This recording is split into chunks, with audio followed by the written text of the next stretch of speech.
નમસ્કાર મિત્રો, જય શ્રી કૃષ્ણ. સ્વાગત છે ફરી એક વખત આપનું આપણી યુટ્યુબ ચેનલ ભક્તિ કીર્તન સંગ્રહમાં. તો મિત્રો, સૌપ્રથમ તો આપ સૌ લોકોને અખાત્રીજ અને પરશુરામ જયંતીની ખૂબ ખૂબ શુભકામનાઓ. મિત્રો, અખાત્રીજ એ એકમાત્ર તહેવાર નથી, એકમાત્ર તિથિ નથી, પરંતુ એ આપણા સૌ લોકો માટે ખૂબ જ લાભદાયી દિવસ છે. શા માટે? તો કે આ દિવસ એ વર્ષનો સૌથી શ્રેષ્ઠ દિવસ ગણવામાં આવ્યો છે. શુભ કાર્યો કરવા માટે આજના દિવસે મુહૂર્ત કે ચોઘડિયા જોવાની જરૂર પડતી નથી, અને એટલા માટે જ આ દિવસ વિશેષ છે. તો આજના આ વિડીયોમાં આપણે અખાત્રીજનો મહિમા કથા સાંભળીશું, પરશુરામ ભગવાનની જન્મ કથા સાંભળીશું, તથા આજના દિવસે શું કરવું શું ન કરવું, તથા કઈ વસ્તુની ખરીદી કરવી, કઈ કઈ વસ્તુનું દાન પુણ્ય કરવું, તેના વિશે આપણે વાત કરીશું. તો અંત સુધી મારી સાથે જોડાયેલા રહેજો. વિડીયો પસંદ આવે તો લાઈક કરી તમારા મિત્રોને મોકલી, અમારી ચેનલમાં નવા હોય તો સબસ્ક્રાઇબ કરવાનું ભૂલતા નહીં, કે જેથી આવનાર અવનવા વિડીયો આપ સૌને મળતા રહે. તો મિત્રો, અક્ષય શબ્દનો અર્થ થાય છે કે જેનો ક્યારેય ક્ષય એટલે કે નાશ ન થાય. એટલે શાસ્ત્ર મુજબ આ દિવસે કરવામાં આવેલું દાન પુણ્ય, જપ તપ અને હવનનું ફળ ક્યારેય સમાપ્ત થતું નથી. જો આપણે આ દિવસે કોઈને એક લોટો પણ પાણી પીવડાવીએ છીએ તો તેનું પુણ્ય આપણને જન્મો જન્મ સુધી મળે છે. અને આ દિવસે કરેલી ભક્તિ ભગવાન સુધી અવશ્ય પહોંચે છે, અને તે વ્યક્તિના જાણીએ અજાણીએ થયેલા પાપોનો નાશ થાય છે. આપણા હિન્દુ ધર્મ પ્રમાણે કોઈ પણ શુભ કાર્ય કરતા પહેલા આપણે ગ્રહ, નક્ષત્ર, મુહૂર્ત અને ચોઘડિયા જોઈએ છીએ, પરંતુ અખાત્રીજ એ સ્વયં સિદ્ધ મુહૂર્ત છે. આ દિવસે આખો દિવસ એટલો પવિત્ર હોય છે કે આપણે કોઈ ચોક્કસ સમય કે ચોઘડિયું જોવાની જરૂર પડતી નથી. આ દિવસે લગ્ન, ગૃહપ્રવેશ, મુંડન સંસ્કાર, નવો વ્યવસાય કે ગાડીની ખરીદી કરવાથી તે કાર્યમાં ક્યારેય અવરોધ આવતો નથી.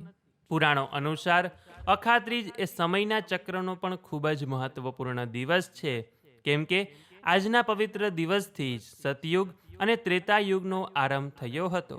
એટલે આ તિથિ એ સૃષ્ટિના સર્જન અને નવજીવનનું પણ પ્રતીક માનવામાં આવે છે. અને એટલા માટે આજના દિવસથી એક વર્ષ સુધીનો કોઈ પણ સંકલ્પ પણ કરી શકાય છે. એ પછી એવી પણ માન્યતા છે કે રાજા ભગીરથની કઠોર તપસ્યાથી પ્રસન્ન થઈને માં ગંગા સ્વર્ગમાંથી પૃથ્વી પર અવતર્યા હતા, અને તે દિવસ વૈશાખ સુદ ત્રીજ એટલે કે આ અખાત્રીજનો જ હતો. અને એટલા માટે આજના દિવસે ગંગાજીમાં સ્નાન કરવાનું મહત્વ બતાવવામાં આવેલું છે. સાથે જ આજના દિવસે પિતૃઓને તર્પણ કરવાનું પણ મહત્વ લખેલું છે, કે જેનાથી આપણા પિતૃઓને મોક્ષ મળે છે. કહેવાય છે કે ભારતના ચારધામ પૈકીના એક એવા ભગવાન વિષ્ણુના નિવાસ સ્થાન બદ્રીનાથ ધામ સાથે પણ આ દિવસ સંકળાયેલો છે. એટલે કે શિયાળાના 6 મહિના સુધી મંદિર બંધ રહ્યા બાદ બદ્રીનાથ મંદિરના કપાટ અખાત્રીજના શુભ દિવસે જ ખોલવામાં આવે છે. અને આ દિવસે ભગવાન બદ્રીનાથના પ્રથમ દર્શન કરવાથી આપણા જીવનના દરેક કષ્ટો દૂર થઈ જાય છે. આ અખાત્રીજના દિવસે વણજોયું મુહૂર્ત હોવાથી આ દિવસે માતા લક્ષ્મીજીની કૃપા મેળવવા માટે સોનું ચાંદીની ખરીદી પણ કરવામાં આવે છે, કે જે સોનું ચાંદી આજના દિવસે ખરીદવામાં આવે તો તે હંમેશને માટે આપણા ઘરમાં સ્થિર થાય છે, અને તેમાં દિવસે ને દિવસે વૃદ્ધિ થતી જાય છે. પરંતુ કહેવાય છે કે આજના દિવસોમાં સોના ચાંદીના ભાવ ખૂબ જ વધારે હોવાથી દરેક લોકો તો સોના ચાંદીની ખરીદી કરી શકવાના નથી, પરંતુ તેની જગ્યાએ લક્ષ્મીજીને પ્રસન્ન કરી શકાય એવી ઘણી બધી વસ્તુ છે કે જે પણ ખરીદી કરી શકાય છે, કે જે માત્ર આપ 5 રૂપિયાની પણ કરી શકો છો. તો તે 12 વસ્તુ છે. તો તે 12 વસ્તુ કઈ છે તે જાણવા માટે અમે એક અલગથી વિડીયો મૂકેલો છે, તે આપ જોઈ શકો છો. તેમાંથી આપને તેની સંપૂર્ણ માહિતી મળી જશે, અને જેની લિંક નીચે આપને ડિસ્ક્રિપ્શનમાં પણ મળી જશે. તો આજના દિવસે સવારે વહેલા ઉઠી પવિત્ર નદીમાં અથવા તો ઘરમાં ગંગાજળ મિશ્રિત જળથી સ્નાન કરી સૂર્યદેવને અર્ઘ્ય આપવું જોઈએ. અને પછી આજના દિવસે ભગવાન વિષ્ણુના છઠ્ઠા અવતાર એવા પરશુરામ ભગવાનનું પૂજન કરવામાં આવે છે.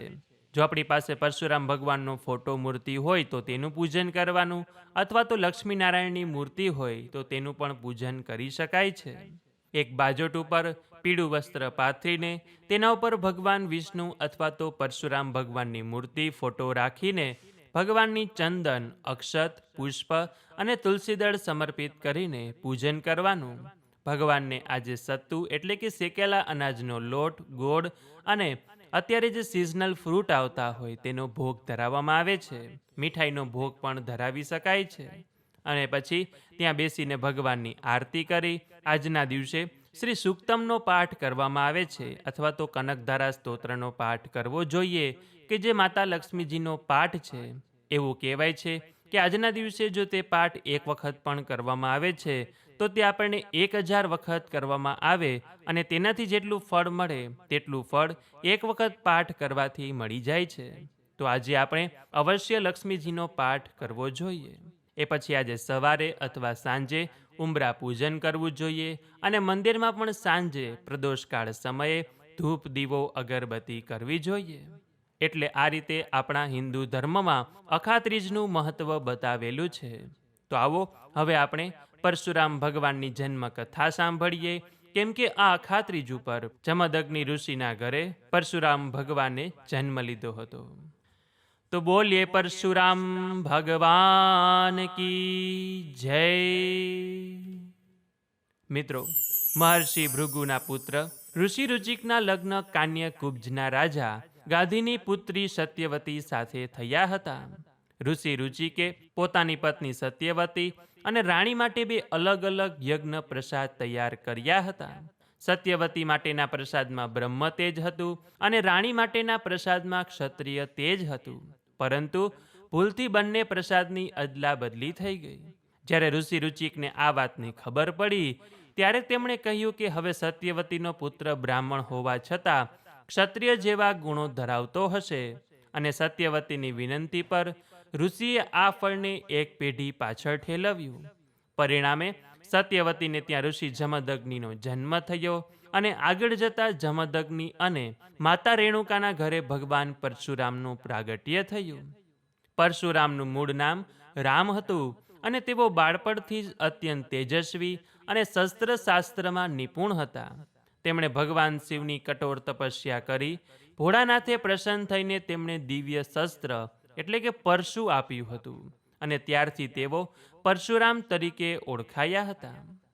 તે સમયે માહિષ્મતી નગરી પર હૈયઈ વંશના રાજા કાર્તવીર્ય અર્જુનનું શાસન હતું કે જેણે દત્ત ભગવાનના વરદાનથી 1000 હાથ હતા. એકવાર સહસ્ત્રાર્જુન પોતાની સેના સાથે ઋષિ જમદગ્નિના આશ્રમે પહોંચ્યો. ઋષિ પાસે દિવ્ય કામધેનુ ગાય હતી કે જેના પ્રભાવથી તેમણે આખી સેનાનું ભવ્ય સ્વાગત કર્યું. રાજાના મનમાં લોભ જાગ્યો અને તેણે ઋષિ પાસેથી બળજબરીથી કામધેનુ છીનવી લીધી. જ્યારે પરશુરામ આશ્રમ આવ્યા અને આ વાત જાણી ત્યારે તેમણે એકલા હાથે સહસ્ત્રાર્જુનની સેનાનો નાશ કર્યો અને રાજાના 1000 હાથ કાપીને તેનો વધ કર્યો. કથામાં એક પ્રસંગ માતા રેણુકાના શિરે છદનો પણ આવે છે.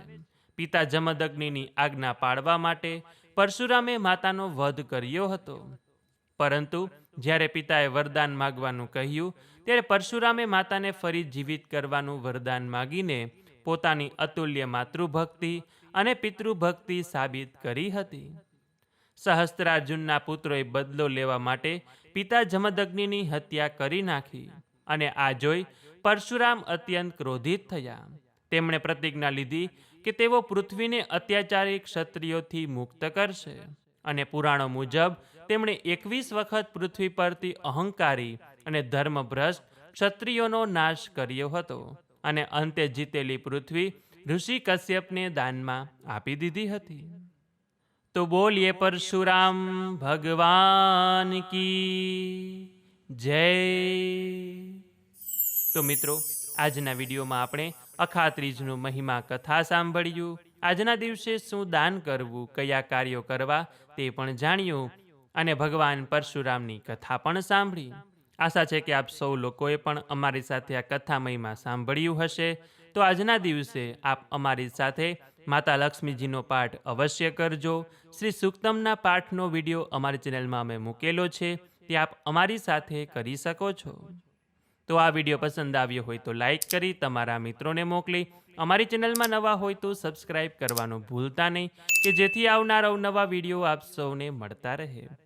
તો આ સાથે હવે મને રજા આપો, મળીશું ફરીથી એક નવા વિડીયોમાં. ત્યાં સુધી આપ સૌ લોકોને અમારી ચેનલના જય શ્રી કૃષ્ણ. ધન્યવાદ. મારી સાથે જોડાઈ રહેવા બદલ, મને સાંભળવા બદલ આપ સૌ લોકોનો ખૂબ ખૂબ આભાર.